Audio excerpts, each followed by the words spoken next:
Okay, right, so let's start. We're going to resume with Theorem 6 now. So I hope you guys got the chance to look at the recordings that I had shared earlier. So Theorem 6 is saying the following. So suppose W1 and W2 are finite dimensional subspaces of some vector space V. Then W1 plus W2 is finite dimensional, so that's one. And second is that the dimension of W plus dimension of W2 is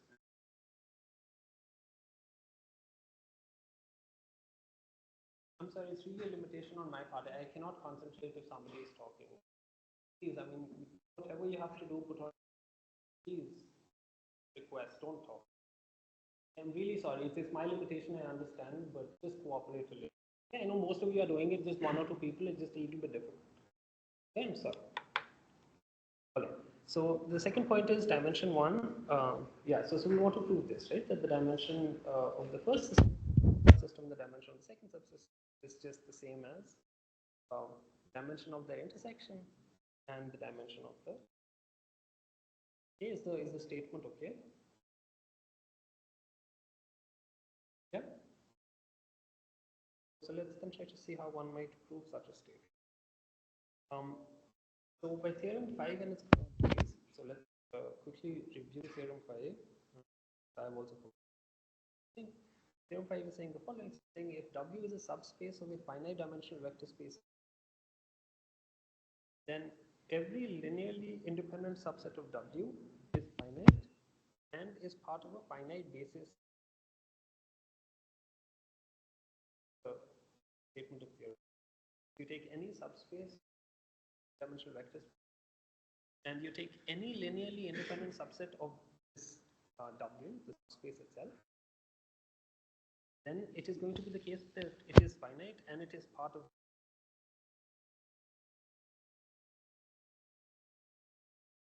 If you have any questions, okay, don't hesitate to ask. Ask me, we can repeat as many times as you want. The point is for you to.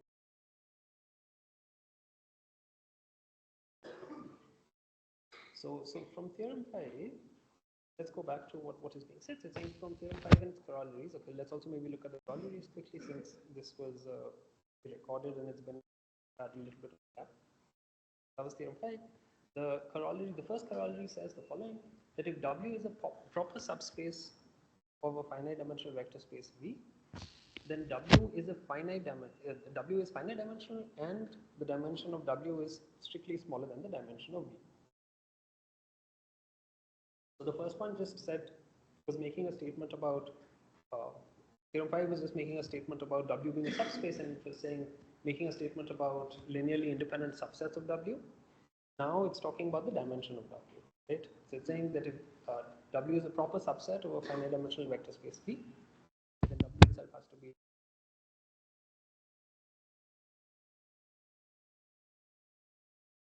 Already the statement is that.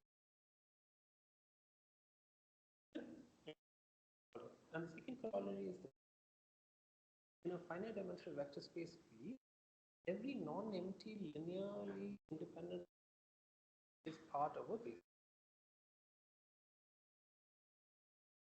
This is very similar to the theorem statement itself. So it's saying it in any finite dimensional vector space, every non-empty linearly independent set of vectors is part of a base.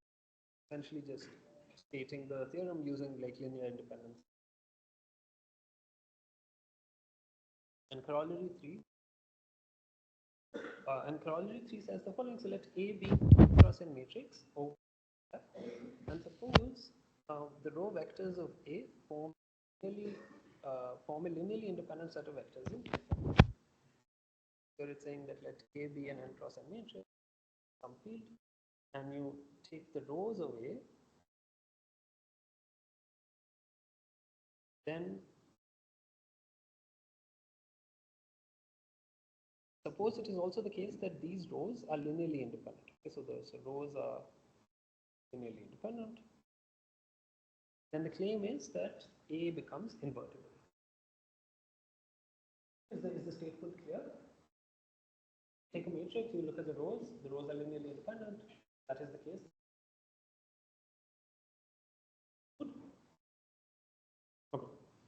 So that was corollary 3. Okay, so at least the statements are clear. So now let's see how to prove theorem 6. So theorem 6 says that for theorem 5 and its corollaries that we looked at, we conclude the following. The W1 intersection W2 has a finite basis, alpha 1 to alpha k. Why is that? Because W1 and W2 are already finite dimensional subspaces, right? So they're already vector spaces that are finite dimensional. And when we take the intersection, it is going to have, it cannot have more than finitely many. So let's look at corollary 3, right? It says that, so if you have, oh sorry, not corollary 3, where is it?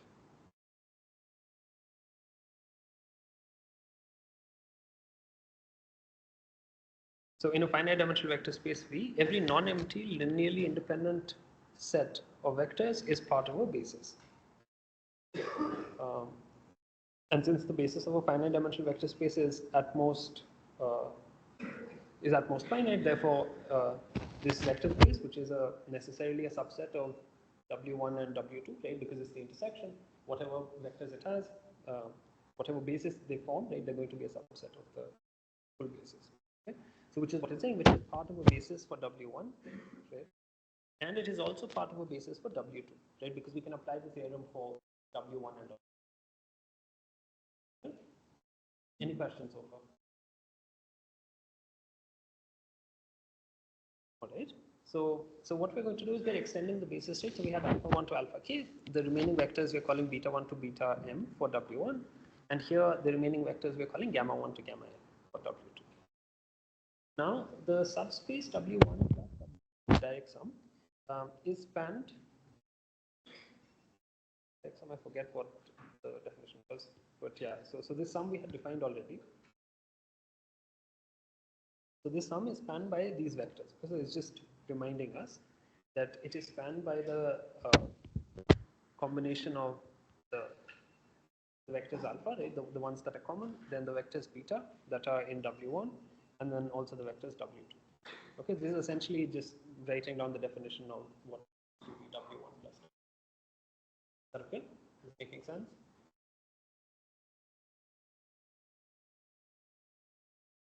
Yeah, I don't know how many are following. Okay, if you have a question, just ask me. Yeah, no worries. Whatever works. I'm just saying, like, if you have a question, yeah, just let whatever works. No worries. Okay. And these vectors form an independent set. Oh, by the way, the lecture notes are also online. So if you want to, it's on the repository. So if you want to use the lecture notes while you're following, you can also do that. It's exactly the same thing. Yeah. Okay. And these vectors form an independent set. Okay. So why is that? Okay, so actually, this is the claim. Okay, so we are going to look at an informal justification, and then we look at the formal justification. So okay, so let me read the claim again because I didn't read it properly. So the claim says that the subspace W1 plus W2 is spanned by these vectors. Okay, so that's one part of the claim. So that's part A. And part B of the claim is that these vectors form an independent set.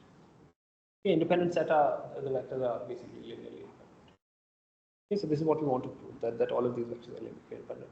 And intuitively, this is the case because alpha I and beta j are obviously already linearly independent, right? Because we are taking them from the of a basis are independent. Alpha I and gamma j are also essentially for the same reason independent. And what is a little bit more non-trivial to show is that beta I and gamma j are also linearly independent.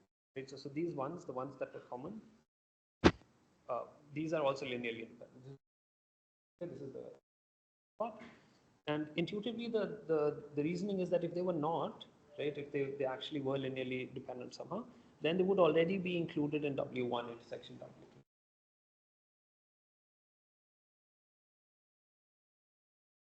Okay, because it would, like those vectors, so you could have used the vectors in W1 to produce the vectors in W2. Right? So they have to be in the intersection. So let's see how to prove this more formally. So suppose that we have the following statement. Okay, so this statement is saying that there are some coefficients such that the vectors sum to 0. Right? So basically claiming that they're linearly dependent. Okay, so suppose that they were linearly dependent. then we would have the following. So we just rearrange. So we take this on the other side, right? And then we get this equation. So I'm calling this equation star. Okay. And now observe that the right hand side, this is, if we look at the definition of the vectors, right? For W1, the basis is given by alpha and beta. So what this means here is that, so on the right hand side, these vectors are they're basically in W1, right? W1 was spanned by vector, right? Just by definition right here. Okay, that is the basis for. So therefore the right hand side has to be in W1 and the left hand side is just a phase, just a minus sign, so that will also be in W1, right? Because multiplying by a scalar doesn't. Is this okay? Is everyone with me? Making sense? Not making sense? Questions? Let me know, okay? If you're getting lost, if something is not clear, we can go through it again. Is it okay? Okay. Okay. Okay. All right. Okay. So that's one part, and the second part is saying what? The second part is saying that Z R gamma R is already in W2. So why is it in W2? It's essentially by definition, okay? Because we wrote the basis for W2 in terms of alphas and gammas. Okay? So it's essentially by definition. Okay.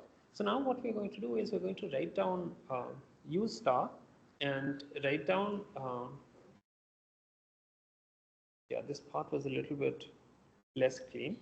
Okay, so what we're going to do is we're going to write down the sum over zr gamma r and write it to be the same as sum over ci alpha is for some scalars ci.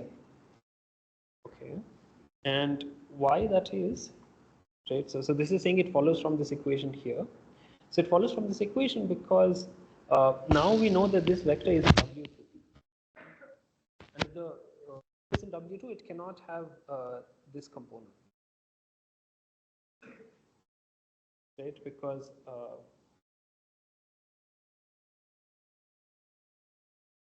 these are vectors that are in W1 but not in W2, right? So they cannot have any support on that part of the vector space. You have to get this, and what does that tell you in return? It also tells you that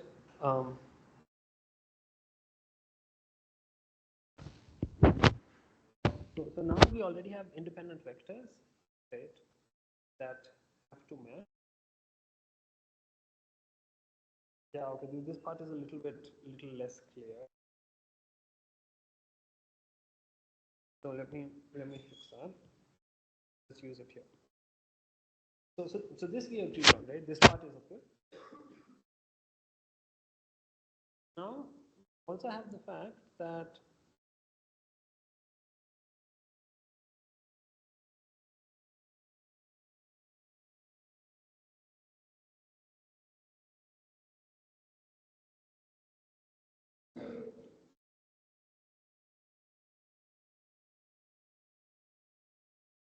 what is getting okay. Let me see. I think I messed up maybe a little bit here.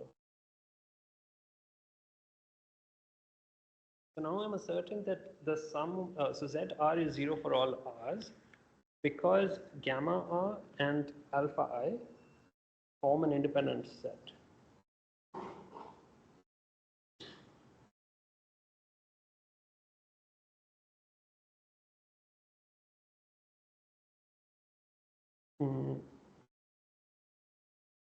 Right. So now what is being said is that regardless, so these vectors are linearly independent. Okay, I'll give you a more clean reasoning next time. Okay, I think I sort of messed up. I figured it out like 2 weeks ago. I think I've forgotten the exact reasoning.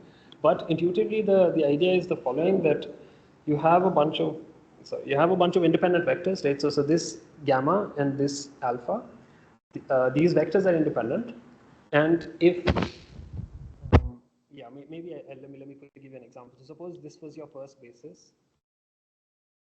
So I'm just writing the standard basis. Okay, so suppose these were gamma r's, okay, and these were alpha i's. Alpha i's are these vectors, right? So they're orthogonal, right? Now what is being said is some linear combination on the left hand side. So sum over say z r gamma r is the same as sum over alpha I Ci, some linear combination of the vectors on the right hand side. So the only way this can happen is if the coefficients are 0, right? Because they are independent subspaces. So, but I think I didn't write it very properly, but yeah, next time maybe, or I'll send you a recording where it's more clearly done, but that's basically the argument. Okay? So therefore one concludes that ZR is also 0 for all R. And now we have the following. So now that we have ZR equals 0, right, now let's go back to this equation that we had. So to the, this assumption that we started with. So in this assumption, if you put Z 0, then what is left is this equation. Right? Just remove this. Is it okay? Is it making sense? Yeah? Right. So then we are left with this equation. But then again, union over alpha and beta is an independent set. Right? This we know just from the assumption itself. And now, by essentially this, the argument that I gave over here, it must be the case that again xi and beta I, right, ij here. They're again orthogonal, right? The only way So now what have we shown? We've shown that, so first we showed that the z's have to be 0. And now we are showing that both x's and y's also have to be 0, right, for the equation to satisfy. And that is exactly the condition for linear independence, right? That the only way that something can disappear is if all the coefficients. Is that okay? Yes, no? Okay, okay.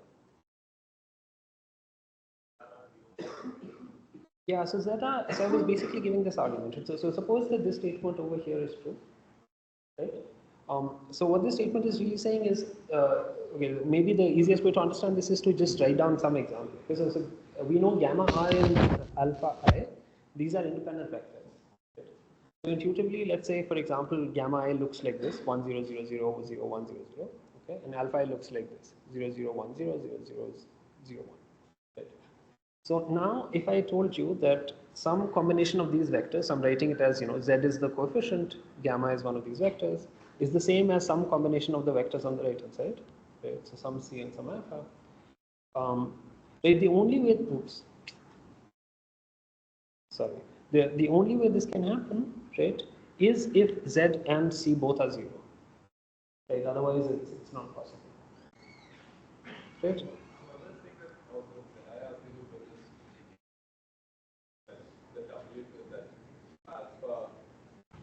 All the alphas and the gammas together form the basis for W. They must be Right, right. Yeah, they're linearly independent, and we're using that fact to conclude that if this has to match, right, it must be the case.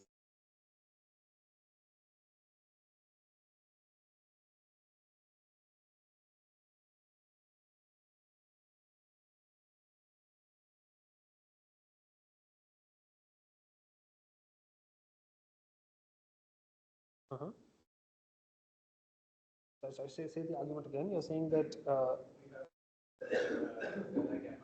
Let me write it down. Okay, so we have Zi gamma I. This is in W1, okay?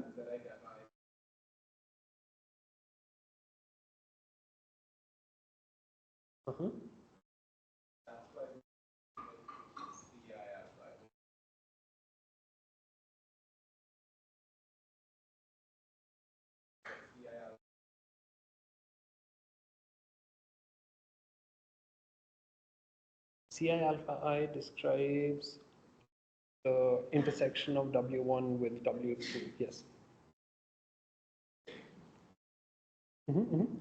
Yeah, so that's why we're writing it as a combination of alpha. Yeah. Yeah, exactly. Yeah, thanks for the clarification. Yeah. Okay, so basically, I guess you were trying to show why this statement is true. Okay, yeah, that's good. Okay, and the rest of the argument we just discussed. Is that good? Okay. So let's continue then. So what have we established? We've established, and I agree, I'm not doing a very good job with this particular proof, so I'll write it more cleanly and send you a note or something. But I hope at least you get the idea, and you can look at the proof from the text just to be sure. But okay, regardless, what we wanted to establish was that all these coefficients, so we wanted to show that this equation can only hold if all these coefficients x, y's, and z's are 0, right? Which is what we just argued. Okay. So the claim is showing that therefore this must be a basis because already they span by construction. We just have to show that they're orthogonal and linearly independent basically, and they are linearly independent. Yes, no. Is it okay? Okay. All right. Okay. So now that we have this, we can conclude that W1 plus W2 is spanned by these guys. Oh, sorry, it was already spanned by these guys. They're all also orthogonal, and so therefore they form a basis for W1 and W2. Okay. All right. So now let's continue then. So let's write dimension of W1 plus dimension of W2. So this is what? This is going to be dimension of the number of alphas we had. So this is alphas, right? And this is betas. So betas were m many, alphas were k many. And here again it was k many alphas, and gammas we took to be n many. Okay, so we have this, right? So this is n, this is m, this is k. Right? Okay, so therefore the dimension of W1 plus W2 is just k plus m and k. And now we're just rearranging things, right? So we can take k separately and m plus k plus n separately. And what does that give us? That gives us, so here on the right hand side is the dimension of W1 plus W2, right? Because this is a basis now, right? So the dimension of the space is the number of elements in the basis. This is exactly that. And W1 intersection W2, so the basis for this was what? It was alpha 1 to alpha k, right? And the number of elements here is obviously k. Right? And this was what? This was basically what we said was the basis for W1.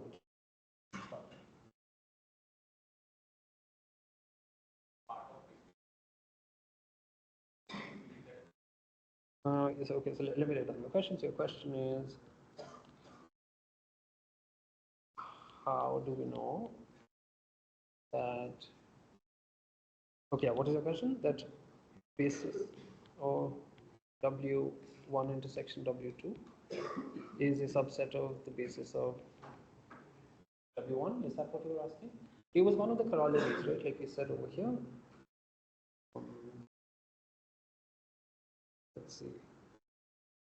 Right, so maybe this one is already enough.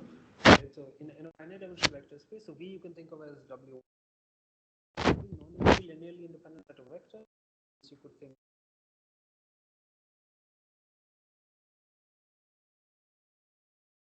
in part of a basis.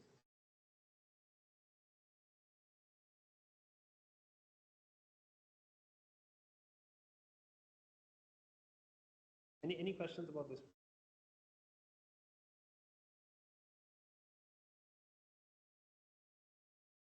So I'll just take a note for myself to sort of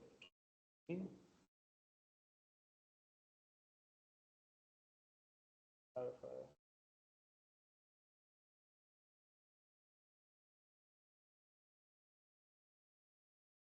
Yes, I'll add it as a, I'll try to clarify it and then I'll make it into a nice question. So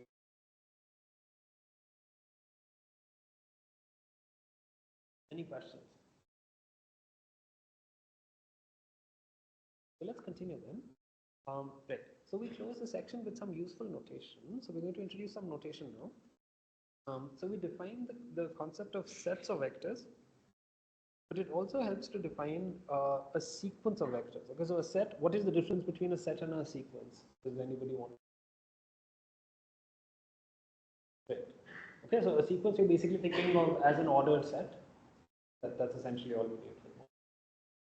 Okay. So for example, just let me give you like a very quick example. So suppose you have say 0, 1, 2.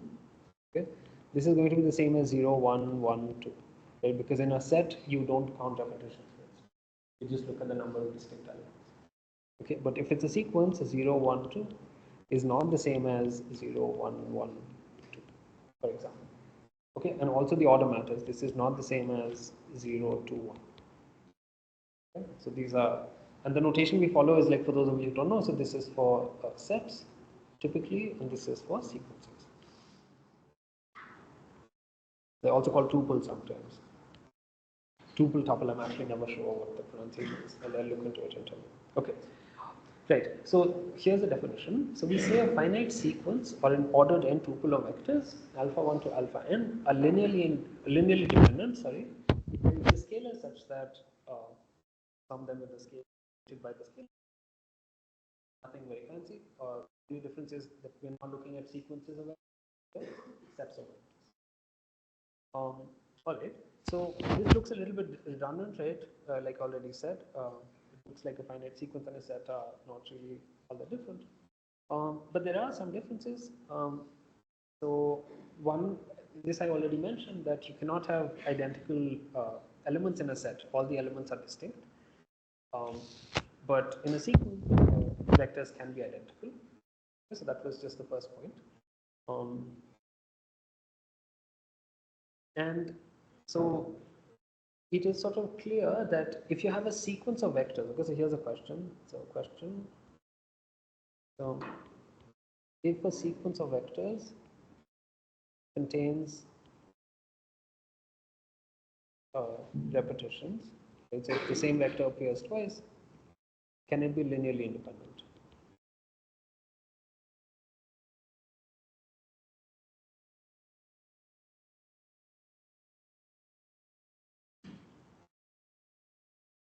It's a very simple question. Or what I'm asking is, like, suppose you're given a sequence of vectors, right? So let's say it's alpha 1, alpha 2, okay, right? And say at some point vector k is repeated, right? This one and so on. Okay?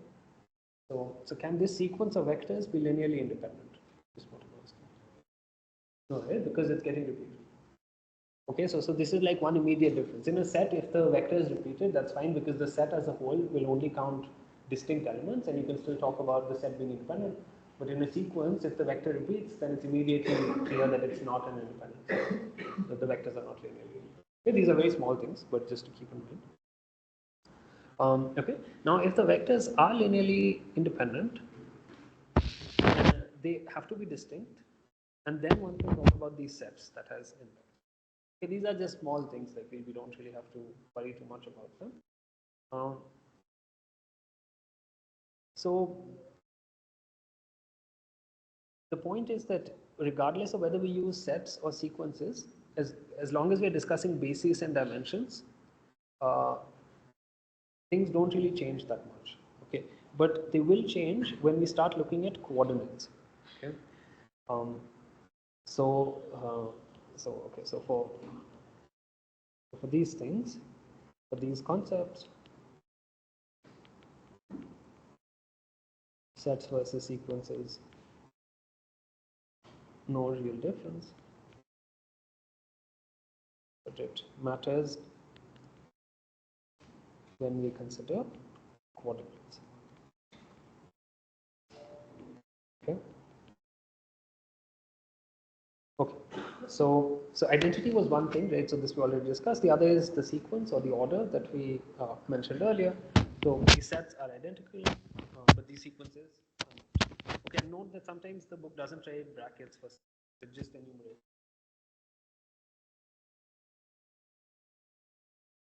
So that was the small thing. So now we can start with the.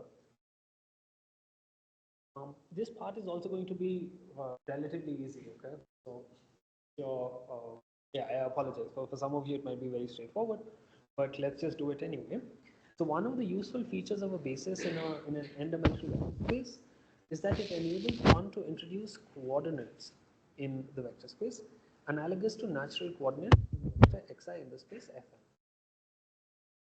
So remember that we have this analogy with three-dimensional space, right? That one could write a vector as using so if you have some vector over here, right? It can have. Okay, I'm bad at drawing the vector. Let me do a better job. Let's just do 2D, okay? Because 3D is a little bit harder to draw. So a vector we could write as its components, right? So we could write it as the component along the say vector say alpha 1 and along vector alpha 2. right? So this we've been doing for a while in physics and so on. But we can change coordinates, right? This we are very well aware of. Very well aware of, sorry about that. From physics, so this part should not be very difficult, but we're going to do it a little bit more abstractly. Um, so now in this scheme, we are going to consider coordinates of a vector alpha relative to some basis b. Okay, so in physics, normally the basis is sort of fixed, right? Like it's a very natural sort of thing. Here it's going to be more abstract. So we're going to consider some set b, okay? And relative to this b, we'll define the coordinates for the vector alpha. And the scalars basically that specify these coordinates are just going to be the scalars we use in the linear combination for specifying the vector. So this part is very straightforward. So we can choose the natural coordinates, right, to be those that you get by using the standard basis for Fn, for example. So it's just a word, natural coordinates, that's not so important. But here it's saying that you have to be sort of careful, right, because if, for example, alpha is a vector, right, so it's x1, x2, so it's not really writing it as a column, so if you write it as x1 to xn, okay, B is the standard basis. Then how are the coordinates of alpha going to be determined by beta and alpha? Okay, so suppose that one writes alpha as some combination, a combination in terms of the standard. How do you think about the coordinates? And here's one answer. So given a vector alpha, a given vector alpha, has a unique expression as a linear combination of the standard basis vectors and the ith coordinate xi of basically this x sub I is what we're going to call the coordinate. Yeah, I mean this we already know, but yeah, the book is just making it very precise and clear. So from this point, we're able to say that the ith coordinate, because we are thinking of a natural. Right? So when we are thinking about the basis for Fn, we have this natural ordering, right? Epsilon 2 to epsilon 1 is just epsilon 2 is second one.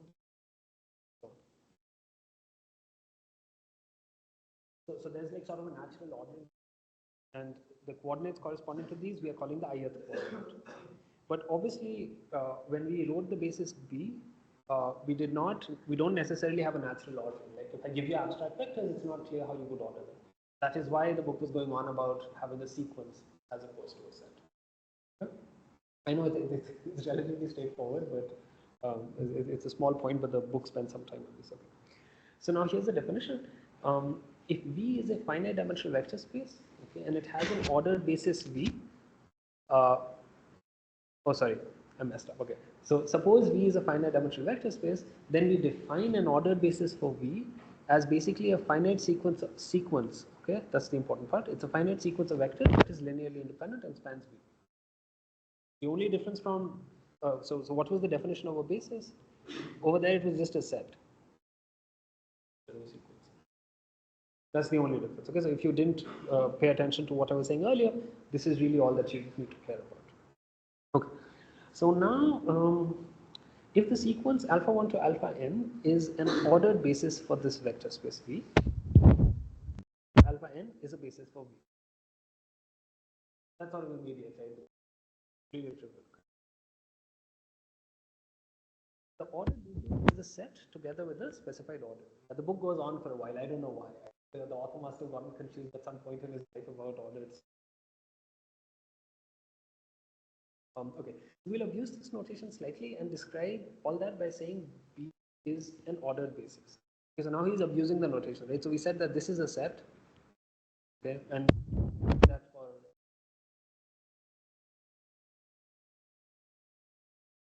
so I think the book is satisfied, and we. So suppose V is a finite dimensional, okay, and that B is ordered basis for V. Okay, so basically just given some ordered basis for the vector. Here's the first claim. This claim says, given some vector in this vector space, there is a n tuple x1 to xn of scalars such that alpha is can be expressed this is sort of again narrative, that is all we have to show, right? Like the non-trivial thing is, so it is saying that suppose it were the case that alpha has some different definition, and when we take the difference, we get that exact we had the initial linear combination and the new linear combination, their linear combination, sorry, using them as weights. Alpha is and it is 0. Happen all of these, right? Because alpha is just showing that this object is well defined. It didn't have to be, right? If they are not linearly independent, it doesn't have to be the case. Right? Then you could have different coordinates for the same. Like for example, if you instead of describing vectors, like suppose you were just silly, right? And you defined a vector like this. Let me draw a color here. Suppose this was say epsilon 1, okay? This was say minus c epsilon 1, this was epsilon 2. And you were to write this vector alpha as some linear combination. You wrote alpha as, I don't know, some, let's say a times epsilon 1 plus b times epsilon, yeah, let's call this epsilon prime 1 plus b times epsilon 2. Okay. So now this decomposition is not unique, right? Clearly, because you can exchange the weight along epsilon 1 prime and epsilon 1, right? And still have the same vector. So it's crucial that, I mean, this statement only works for unique, for linearly independent. Okay, it's a very simple thing, but just clarifying. Okay, there's nothing very deep that I'm saying. Okay, so the notation is that, so we're going to use the following notation, right? So now that we have an ordered basis, find the ith coordinate of alpha relative to the ordered basis as x sub I. Just have an order fixed with. This part should be super duper clear because there's nothing non-trivial happening. Fun things will happen in just, I hope. Okay, so now the first note is that suppose beta is a linear combination and alpha was as above, then when we sum them,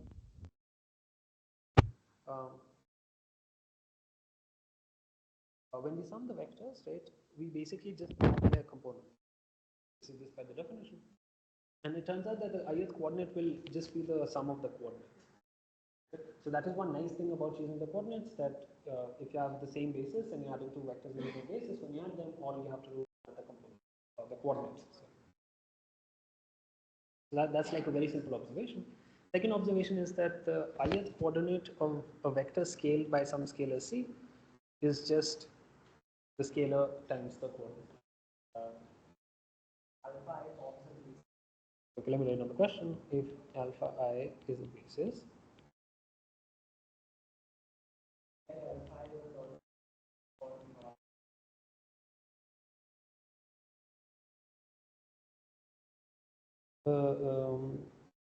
if you take a linear combination with different CIs, so you're saying that for, yeah, this should be fine, yeah. Is also a basis, yeah. It'll probably not be normalized and stuff, but we haven't covered that. You could do that.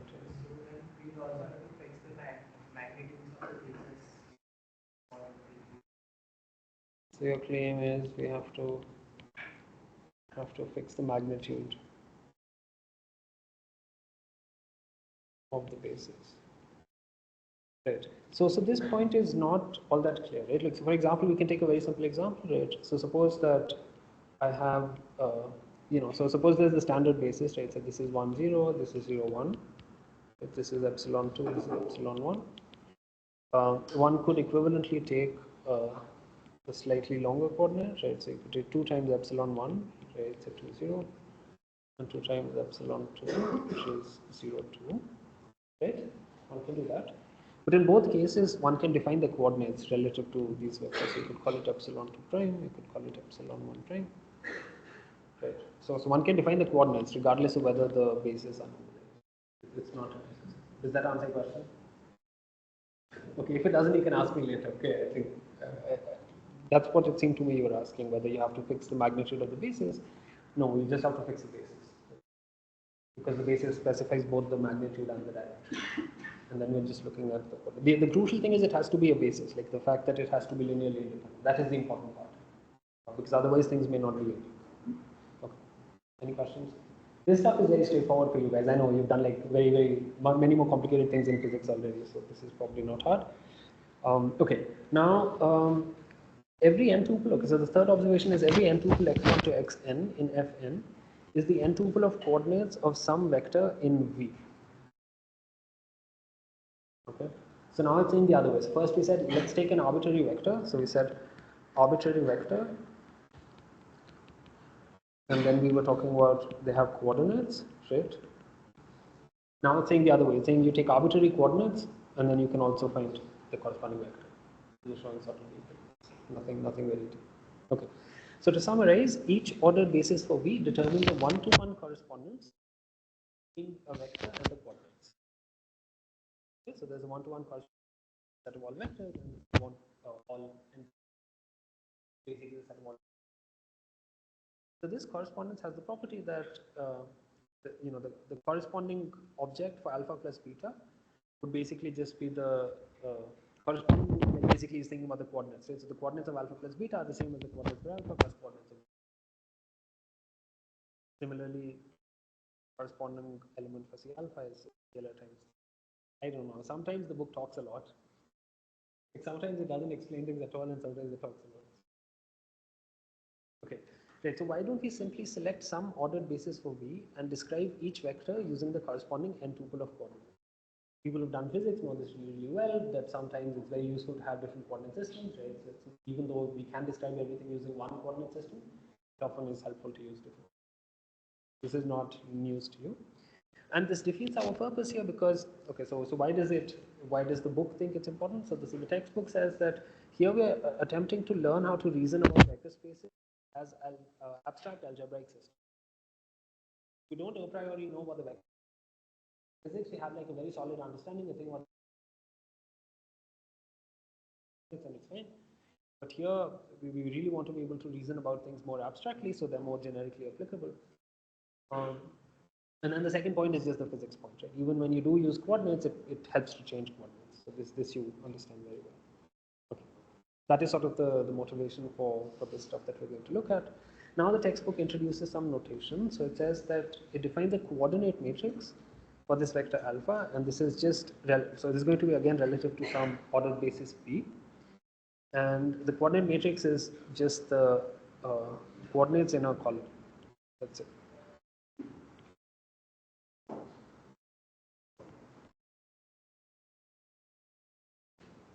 Question, tell me? Okay. Is it okay? I mean, everything is hopefully fairly straightforward. Yeah? Okay. All right. All right. So to indicate the dependence of this coordinate matrix on the basis, we use sub. So this is going to be a little bit wonky. Okay. So we're going to write the abstract vector alpha, okay? And to denote this column vector, we're going to put bracket around it, and we're going to write beta because this is the basis, the ordered basis, relative to which we are writing the coordinate. Is the notation okay?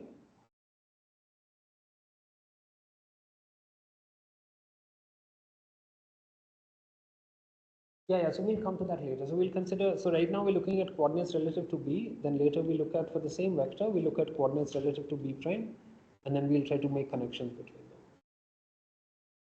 Okay, any other questions? So that's just, yeah, that's very straightforward stuff. We're just going to write the coordinates of the vector using this notation that I just described. And that was the question raised by someone in just a second ago, that basically this thing is useful in misspelled coordinates. It's very useful when one is considering different bases. Right? Okay, so this brings us to the first theorem that we would like to look at. So this is theorem 7 in the text. Let's see, theorem 8, I have a few examples. Okay. Yeah, I think today we may be able to cover everything I was hoping to cover. So that's good.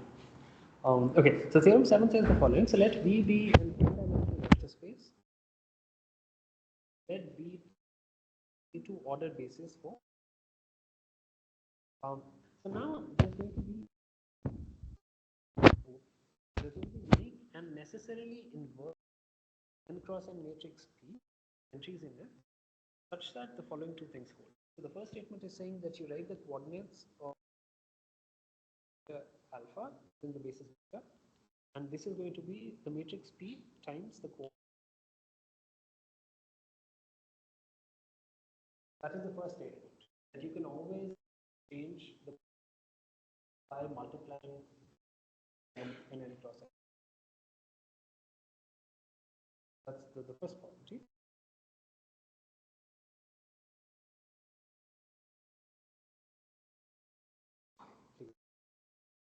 If you have a question, feel free to ask.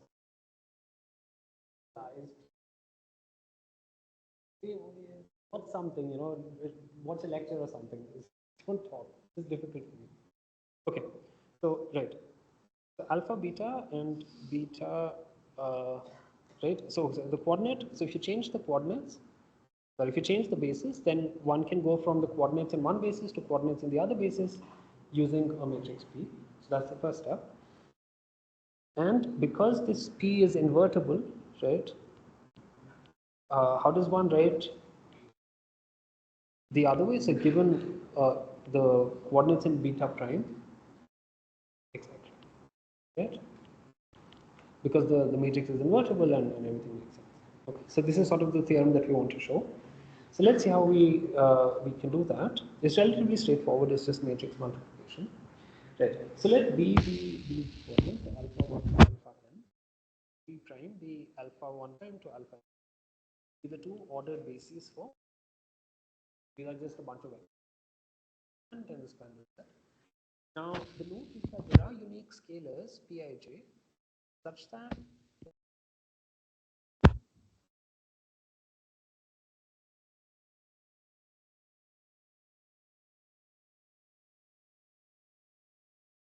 someone speaks. Guys, I just get distracted. Okay, you're doing really well. There's just one or two of you who are, a little bit restless. I can understand. I've been there, but yeah. Okay, so there are unique scalars, right, such that every vector in the new basis can be written as a linear combination of the vectors in the existing basis. This is fine, right, for each vector alpha j prime in the new basis, we are choosing different coefficients such that the linear combination of elements in the original basis will give you the vector in the new basis. This is just standard, right? And the uniqueness is again the same, that you take the difference and they're linearly independent and the coefficients have to disappear. Okay, so I can write this as a homework to show uniqueness. Okay, right. So now let x1 prime to xn prime be the coordinates of a given vector alpha in the ordered basis beta prime. Okay, so what that means is that one can write alpha as, so this is the vector, write it as alpha 1 prime x1 prime xn prime alpha, which we're just writing in the sum notation. So far nothing.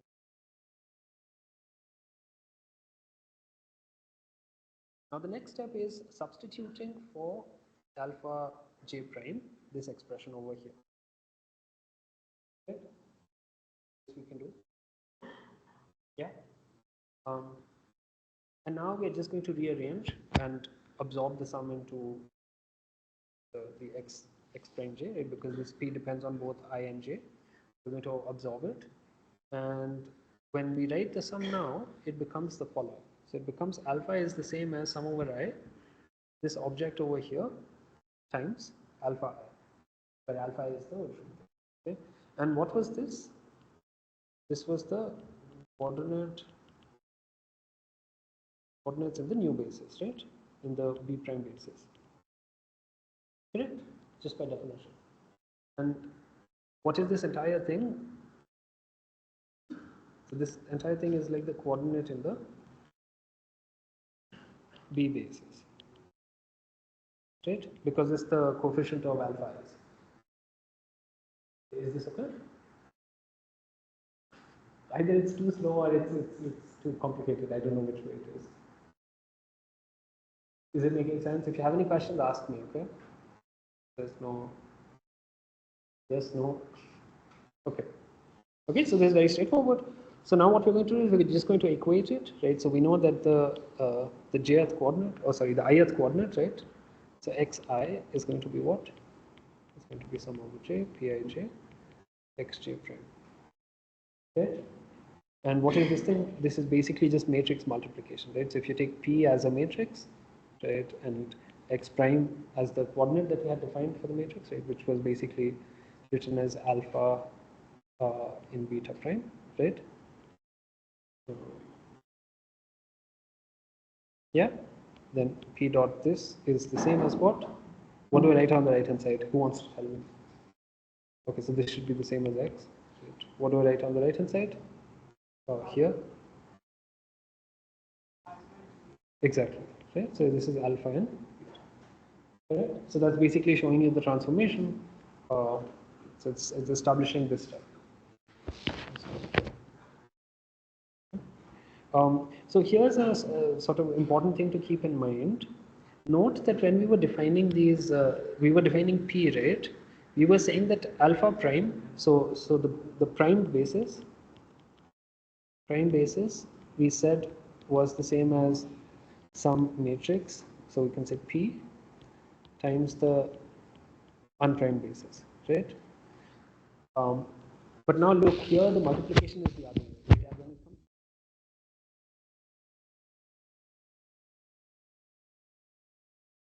okay? So you transform as in mnemonic. Don't get confused. I think there's something just. Now let's do the other way, right?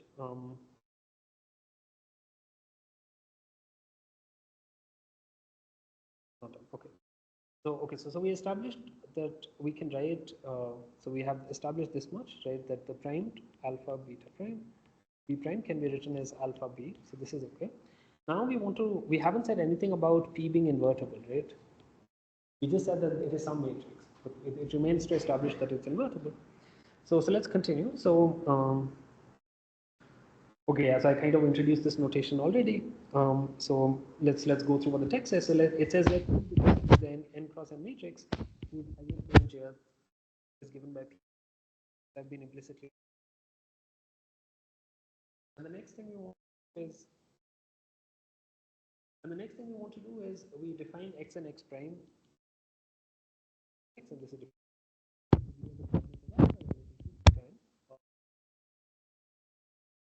now using this, we can rewrite notation as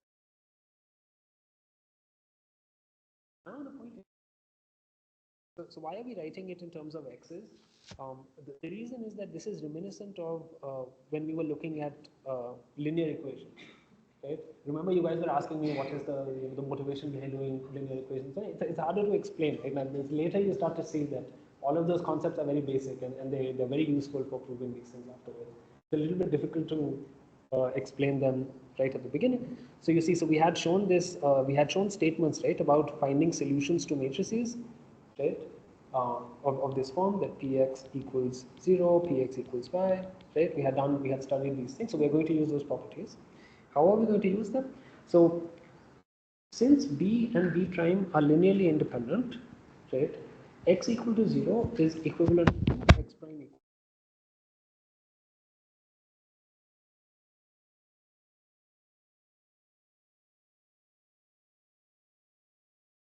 Why is that? Because recall that P was basically treating alpha i's as alpha j.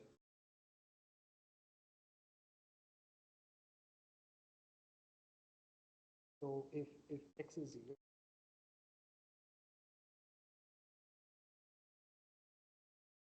px prime has, the only way you can have a linear combination of these vectors, so remember these are basically just the way the linear combinations of these is all the coordinates, right? Because they're independent, right? So we have this, x is 0 is equivalent to x prime is 0. And remember there was a theorem, right, that we said that if it is the case that the only way that px equal to 0 has a solution,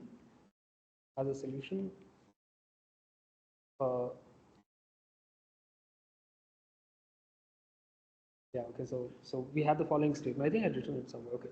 Yeah, so remember the theorem said it, that P is invertible if and only if Px equal to 0 has only the trivial solution. Right? And this is what we just showed, right? Like the only way that you will have a solution here is if because these are linearly independent, the only way you'll have a solution is if Px is 0. Okay? And that basically tells you that P has to be invertible.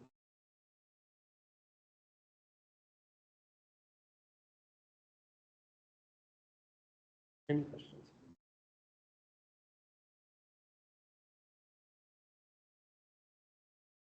Okay. So now we conclude that P is invertible, and right, this was the only additional thing that we had to add, right? So we had to show that there exists this P, and the statement was that it's invertible. And so this part I will have as a homework. This is just for me to do. Using note 1, note 2, we have that x prime. Because the inverse exists, one can write x prime just as P prime times P times x prime. And then using this notation, we basically get this.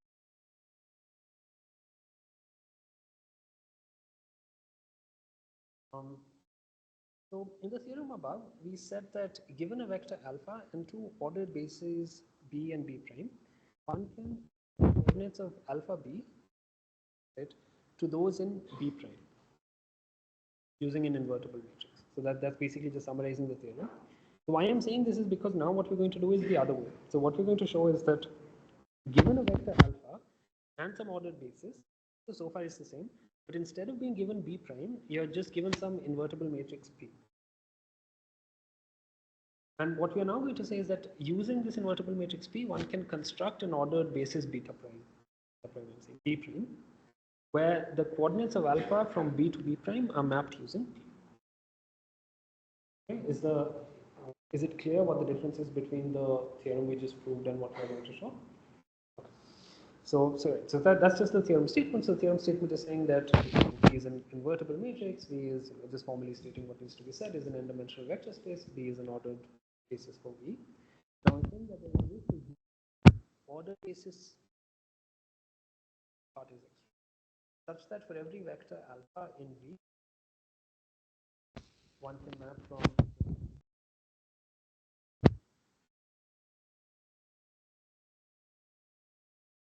so now let B consist of vector alpha 1 to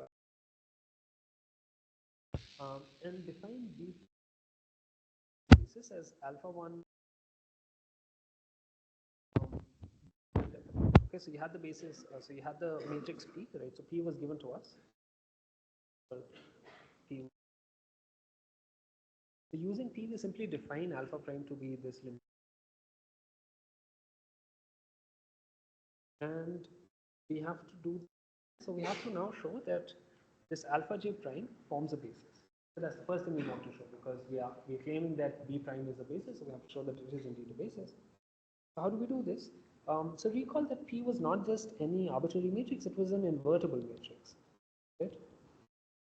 So because it was invertible, we can let Q be equal to P inverse, right? And then one can write the linear combination of alpha prime. Consider this, we expand using the definition of, that is just P times.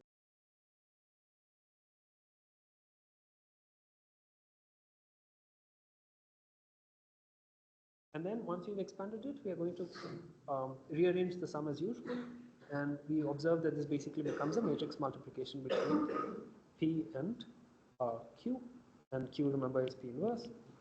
So this matrix multiplication is just going to give you identity, which would give you alpha.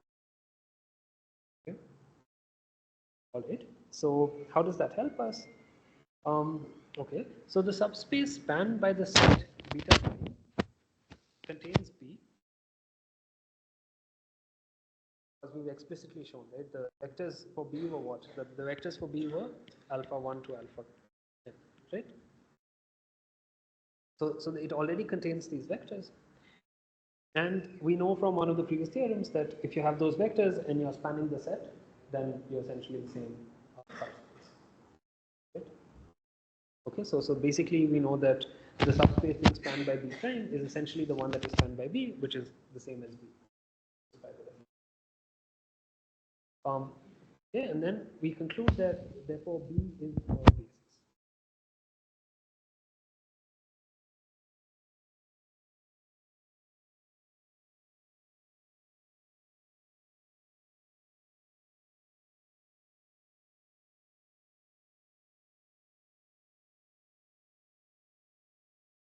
And then finally, from the definition of B prime and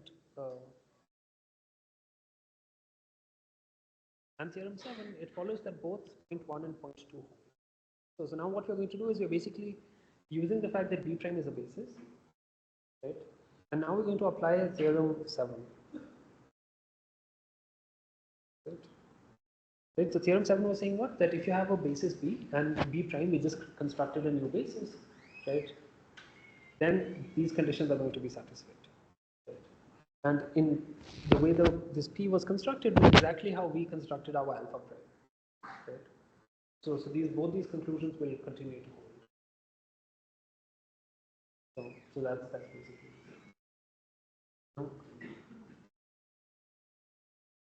All right, yeah.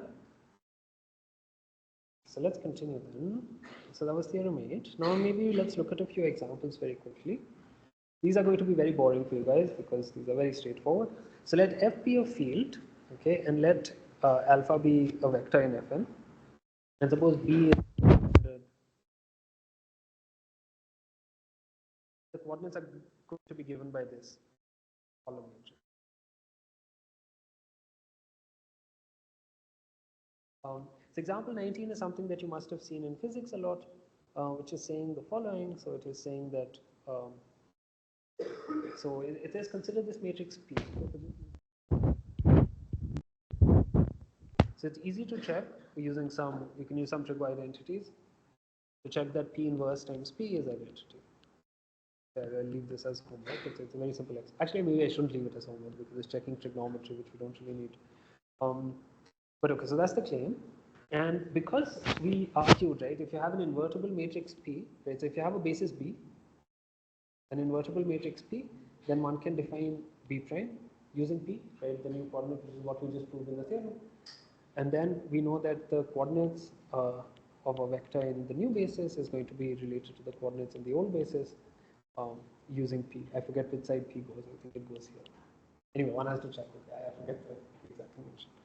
Right. So if you do this, so let's do it to a standard vector. So suppose your vector is, say the vector is given by what? What are they taking? Yeah. So suppose the vector is, it's x1 and x2, right? Then P times x1, x2, is that what they're doing? Yeah. So P inverse times x1, x2, right? Because this was the equation, right? So if I want alpha B prime, this would be, as somebody had pointed out, P inverse alpha B, right? So in our example, if this vector, the coordinates are x1, x2, I have to multiply it with P inverse. So cos theta sin theta minus sin theta cos theta, and this will give me some coordinates, right, in the new basis. Okay? And this is basically just the if you write it in this. Okay, maybe I should be more careful. So let's draw it. So it's going to be some basis like this, where this is the angle theta. So this would be your alpha 1 prime. This is alpha 2 prime. Okay, and this was alpha 1, alpha 2. Right, so it's just a rotated thing, and now what we are basically calculating are these coordinates. Okay, my drawing is a little bit messy, so let me see if I can make it a bit better for you. So alpha 2 prime. Okay, so these are the coordinates now. So this part and this part. Okay, this is what we're computing. So this, so when you multiply it, I guess, yeah, these are the coordinates you will get. Okay, so this is the coordinate along this is along alpha 2. Okay, the convention, the order may be slightly different because I didn't pay attention to the. Is the example clear? Yeah, is it different?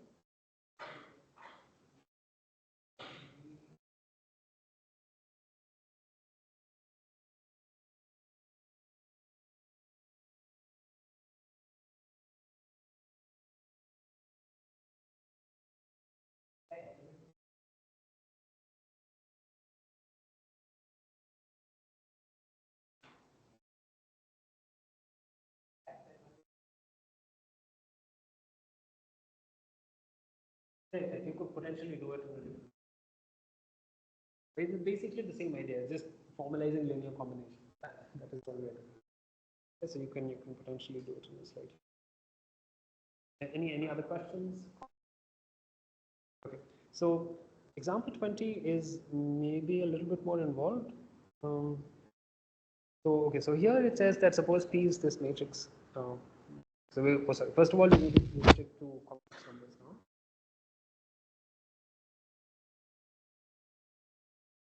You need to ask, okay, if you have any questions. So suppose P is a matrix, right, and P inverse is this object. And using the standard basis, right? So basically assuming that we are using the standard basis. So B is the standard basis. So one can write these vectors using multiplying by P inverse. One gets this object, and then the coordinates for an arbitrary. If you have that. So here it is giving you the transformation of the basis. So this is transformation of the basis, and remember it goes the other way, right? And this is going to be the transformation of the coordinates. Transformation of coordinates. So I leave this as an exercise. It's basically just to make sure that you know that the basis and the coordinates transform slightly differently. Okay? That's the only point. Okay. Right. So now let's look at a summary of row equivalence, which is something that you are alluding to. So let's see what this section says. So in this section, we're going to use some elementary facts about basis and dimensions in vector spaces to complete our discussion of row equivalent matrices. So recall that if A is an m cross n matrix over F, and the row vectors of A are the row vectors alpha 1 to alpha n defined by this object. Okay, so basically it's just saying you're writing the matrix A as alpha 1 all the way to alpha n. And each alpha they're writing in terms of the elements of the matrix. Oh shoot, I messed up. This is a statement. Because if A is a matrix, the row vectors of A are defined by this. So it's just recalling, okay? This is recalling the notation.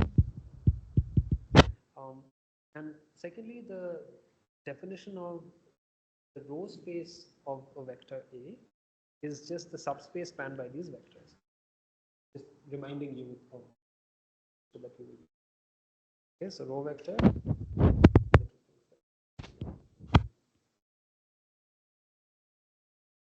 So okay, so now the notation, we introduce new notation here. So we are going to define something called a row rank, which we haven't defined. And the row rank is basically just the dimension of the row space of A. You take all the vectors, take all the rows, treat them as vectors, consider the subspace they span, and the dimension of the subspace is what we're going to call rank, row rank of definition is clear. All right. Now note that if P is a cross M matrix over F, then the product P B equals PA is a K cross N matrix. So remember A was what was A? A is an M cross N. Okay, so A is an M cross N. Oh, I think I've written it down. Yeah, okay. So P is a K cross M matrix. Then their product is K cross N matrix. But the important thing is that you can write the row vectors of the resulting matrix as linear combinations of row vectors of the A matrix. Okay, so you can write these betas as linear combinations of these rows. Okay, so this is just matrix multiplication. So beta I. So okay, so now I'm just basically writing this matrix multiplication. So we are writing the column matrices of P as, you know, writing the elements as PI1, PIM, basically to denote the entire column, the entire row. And to compute the ith row here, right, what I'm going to do is I'm going to get combinations, or basically I'll get contributions from each of these columns, right?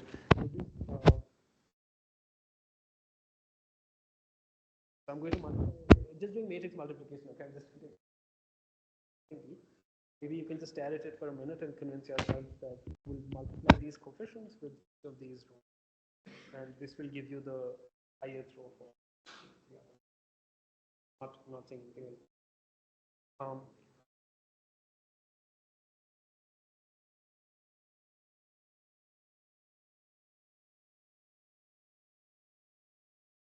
The second note is that the row space B is subspace of the row space.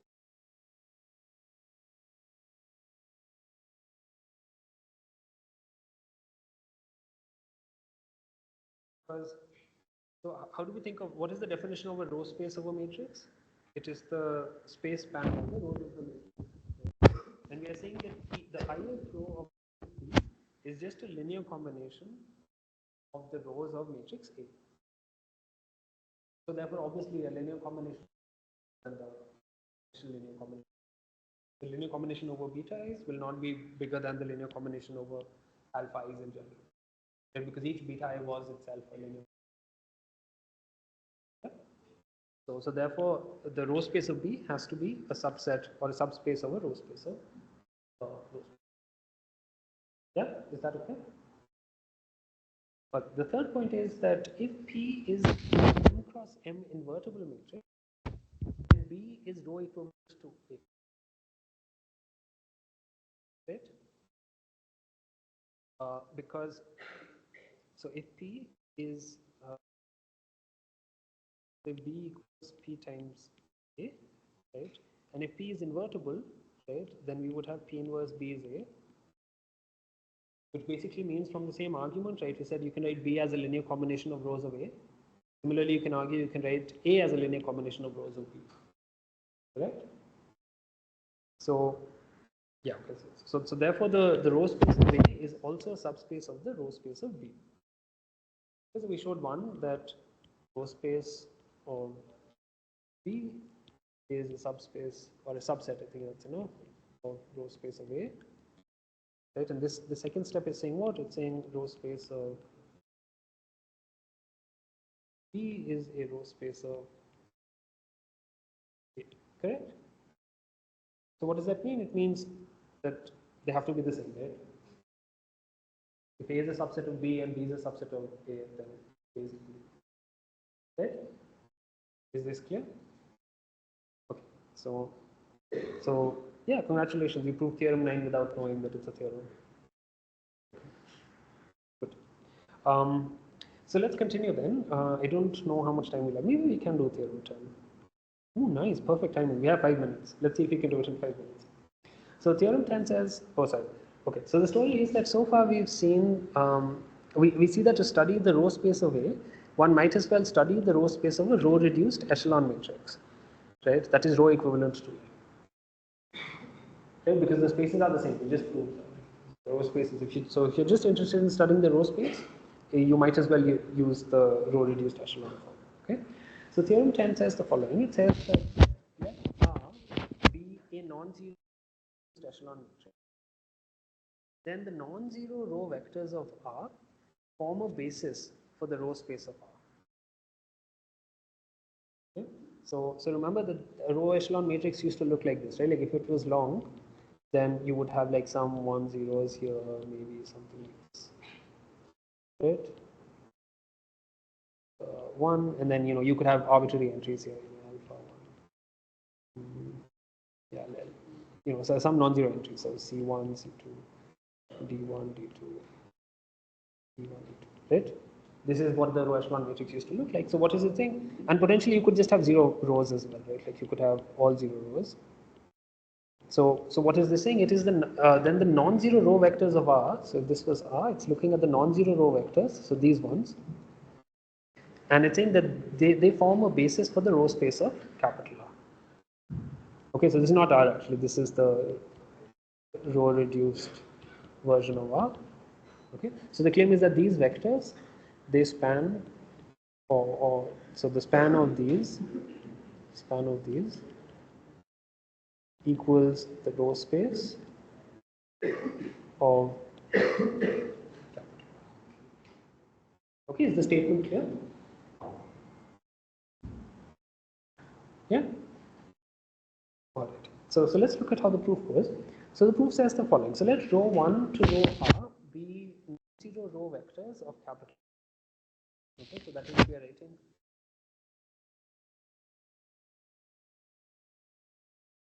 Talk chat. Don't. You can use messaging, right? Like send messages. Silence. Okay. So row I is just the ith row of these of this matrix. So this is say row I 1. This is row n. Okay, that's just notation. And now certain vectors span the row space of capital R. These are the non-zero rows. Okay, so there may be some extra rows that I haven't written. We don't care about these. Okay, we are looking at the non-zero rows. So they certainly span the row space of R. This is fine. Are you with me so far? Is it making sense? Okay. So it remains to show that they are also linearly independent.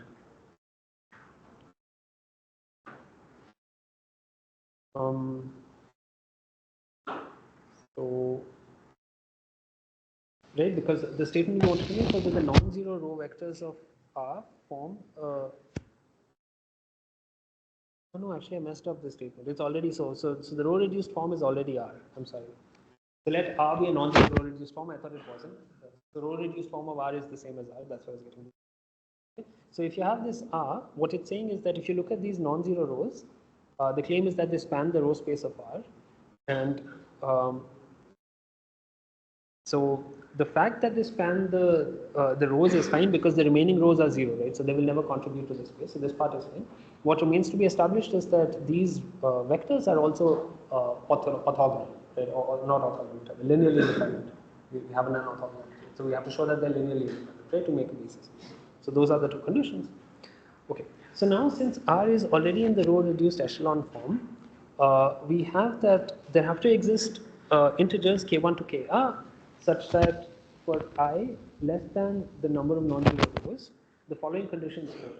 Okay, so we can just look at this example. So this is saying that for every index j that is at most ki, the leading entries are 0, right? So here, so for example, the leading entry, okay, this so kj here is so k1 is 1, k2 for the second row 1, 2, 3, right? So it's the third column at which you get a non-zero entry. And similarly for K3, it would be 1, 2, 3, 4, 5. The fifth column at which you get a non-zero entry. So all that this statement is saying is that the leading entries are 0. Right? This is just from the definition of the row echelon. Okay, and then we have that at the ith row, if you look at kj, the first non-zero entry at the jth column, this basically forms an identity matrix, just like this, except for the extra zeros, right? So that's why using k sub j, not j directly. Okay, so that's this comes from the row echelon form, and then this is just from the definition of the row echelon form, right? We can commute the rows so that the non-zero entries appear in a single node, because this is just making a statement of the row. And now the point is that suppose there is some vector beta, okay, which is a vector in this row far. So we can write beta as a linear combination. And there is this claim. So the claim says that the jth combination, so the weight on the jth entry is going to be k sub j. So of this vector beta, k sub jth entry. So So when you write beta in combination over rho, the jth entry is going to be the same as the kjth entry when you write it as a combination of over the standard basis.